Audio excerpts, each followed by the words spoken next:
ลงเฟซจะเทือเพราะว่าญาติเขาสิว่าตุ้นเพิ่นว่าอันนี้แม่นเพิ่นติดต่อหาว่าอยากลงแบบของความช่วยเหลือนะทุกคนย้ำมาเบิ่งไกลๆจ้ะเพิ่นบ่เชื่อว่าซั่นอันนี้แม่นใบยังยืนจากบ้านเนาะใบยังยืนที่อยู่แม่นบ่ยังยืนที่อยู่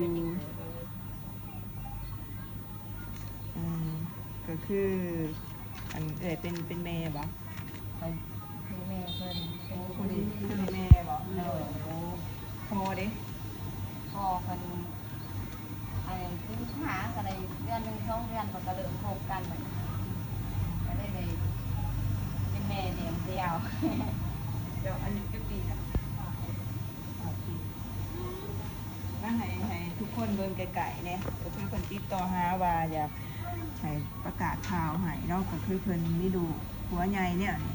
เขาเอิ้นว่ายังบอกน้ำขังในชั่วโมงเพิ่นได้อายุจักเดือนเลยก็ได้5เดือนปลาย5 เดือนปลายชื่อหยัง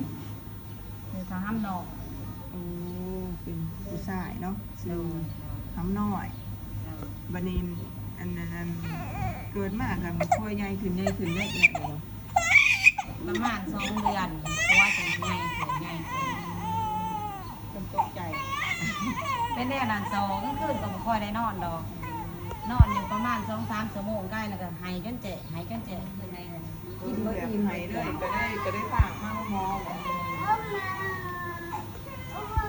มาเฮ็ดยังหมดมันจะเบิ่งให้เพราะว่าเฮ็ดยังบ่ได้ท่านว่าอันนั้นนี่แต่อยากไปทาใส่ท่อยังก็บ่มีงาน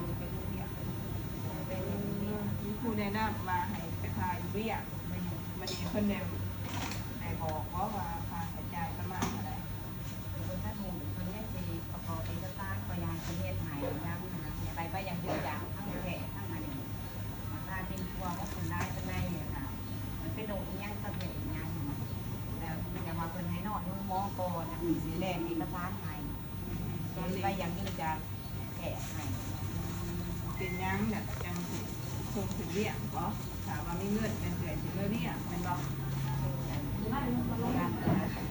การประกาศงานก็ได้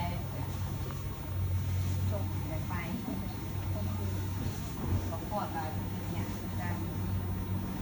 ว่าอยากเอาเงินมาเรื่องหมดมันเป็นยังกันเลยแต่ว่าคนกวดมันยังไม่ได้ออกเนาะก็มาเบิ่งแล้วมาแถกนะมาแถกเพราะว่าแถกงานเวลามีแก่กับท่านหายเมย์อยากขอความช่วยเหลือแบบไร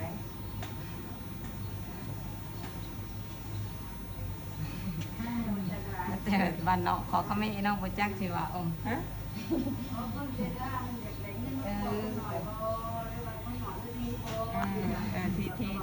ที่ติดต่อเฮานี่อยากให้ช่วยเหลือแบบใดกะ